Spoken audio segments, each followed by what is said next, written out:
हुई है उससे संबंधित विषयों पर आपसे चर्चा के लिए मैं आपके बीच में हूं।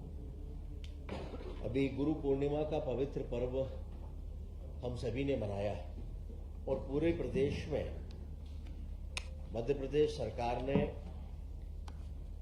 हमारे महर्षि सांदीपनि गुरु पर्व समारोह का आयोजन किया और लगभग सभी जगह पे बहुत ही गरिमा के साथ ये गुरु पर्व पूर्ण हुआ है।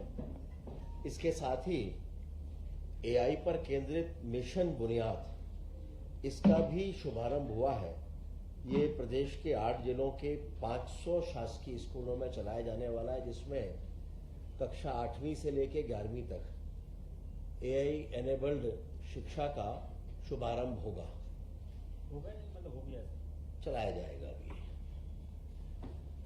मध्य प्रदेश में हम सभी जानते हैं कि सांदीपनि स्कूल आज मध्य प्रदेश के लिए अत्यंत गौरव का कारण बने हुए हैं और अभी 60 नए सांदीपनि स्कूल्स की सौगात और मिल रही है और इनके निर्माण पर सरकार लगभग 25,500 करोड़ रुपए खर्च करने जा रही है।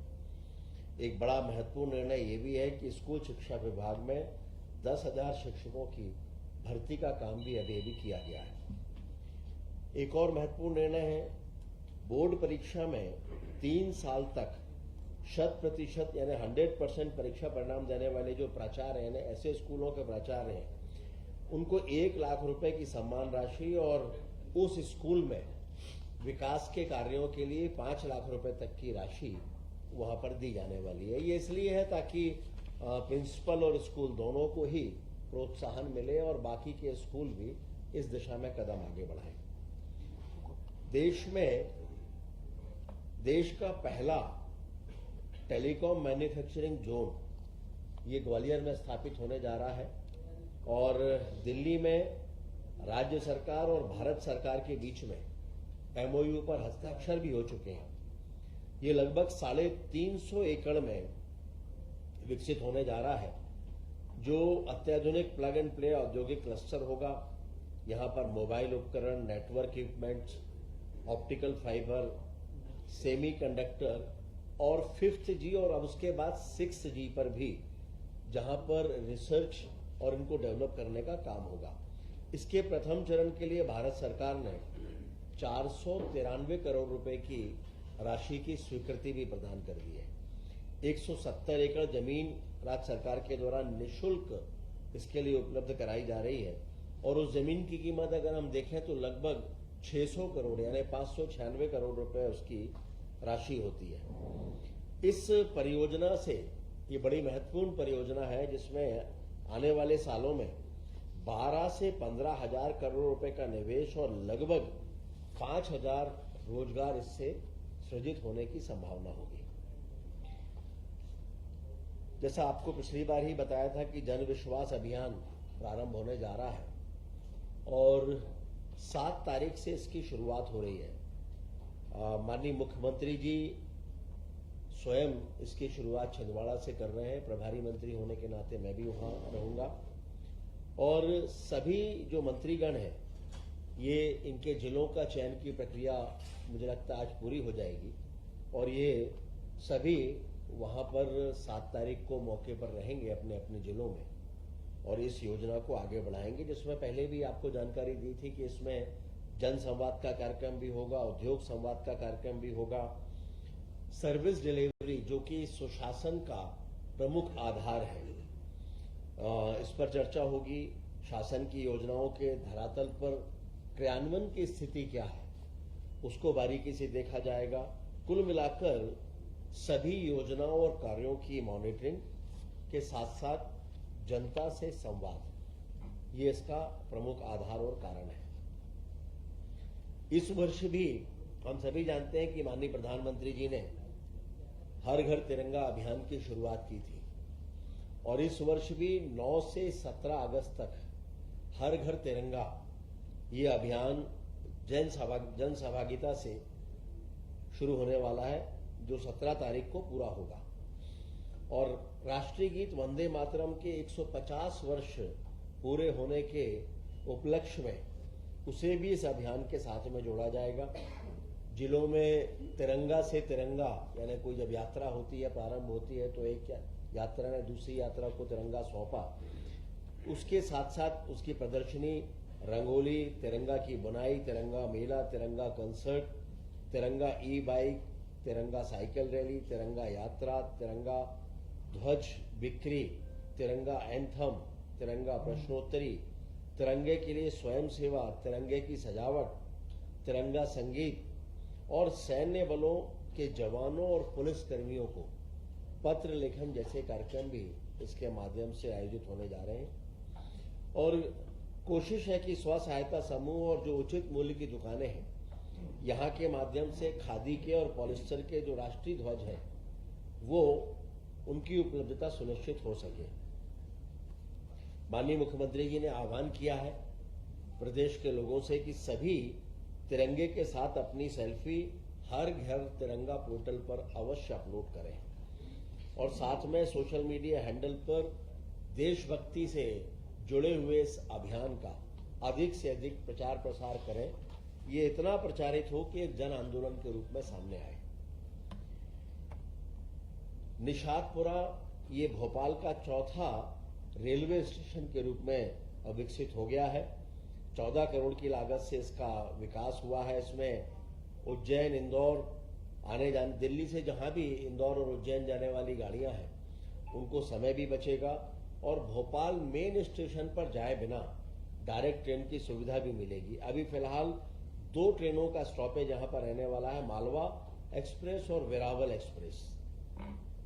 और वर्तमान में रेलवे का जो इंफ्रास्ट्रक्चर है उसकी दृष्टि से मध्य प्रदेश सरकार के सहयोग से 1,18,000 करोड़ के कार्य भी चल रहे हैं।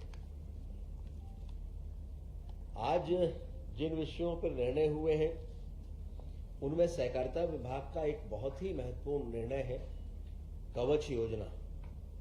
ये योजना सहकारी समिति के ऐसे किसानों के लिए है कि जहां पर ऋण खातों में गड़बड़ियां तो हुई हैं लेकिन किसानों का उससे कोई लेना देना नहीं। लेकिन चूंकि एक बार गड़बड़ी हो जाती है तो वो भी डिफॉल्टर मान लिए जाते हैं और उनको सरकारी योजनाओं का लाभ नहीं मिलता। और ऐसे किसानों को राहत मिले और वे मुख्य धारा में आकर योजनाओं का लाभ ले सकें, इसके लिए ये योजना प्रारंभ हो रही है। और इनको राहत देने के लिए अपेक्स बैंक और जिला सहकारी बैंकों के द्वारा अपने स्तर से निधि निर्माण करके इनको राहत दी जाएगी। इसमें अपेक्स बैंक और जिला सहकारी बैंकों का जो अंशदान है वो 50 करोड़ रुपए की सीमा तक रहने वाला है और राज्य सरकार इसके लिए 50 करोड़ रुपए की अंश पूंजी एक बार में उपलब्ध कराने वाली है। इसके अलावा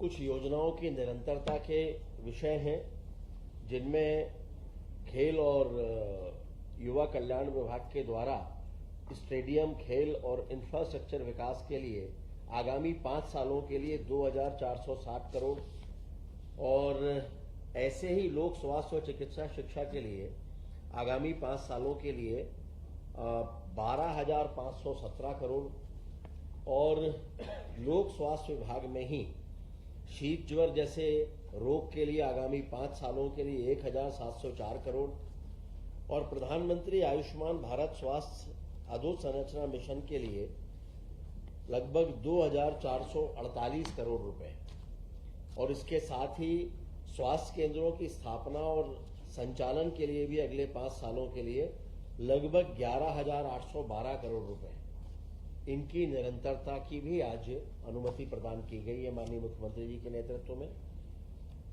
और इसके साथ में उच्च न्यायालय मध्य प्रदेश जबलपुर के लिए 20 नए पदों का सृजन भी जो किया गया था 7 फरवरी को, उनमें प्रचलित पदनामों को परिवर्तित करके नए पदनाम उसमें दिए गए। विज्ञान और प्रौद्योगिकी विभाग जो अब मध्य प्रदेश में एक बड़ी महत्वपूर्ण भूमिका निभा रहा है और इनकी योजनाओं को भी निरंतरता के लिए आगामी 5 सालों के लिए इसमें स्टेट डाटा सेंटर का उन्नयन है, परिचालन, संधारण है इसके लिए भी लगभग 1099 करोड़ रुपए की राशि की निरंतरता के आदेश दिए गए हैं। कुछ विभागीय जांच है, उनमें एक उमेश चंद कौरव है, प्रभारी डिप्टी कलेक्टर, उनके लिए अनुमोदन हुआ है। और जनजाति कार्य विभाग में शिक्षकों के लिए चतुर्थ क्रमोन्नत वेतनमान योजना ये भी प्रारंभ हो रही है।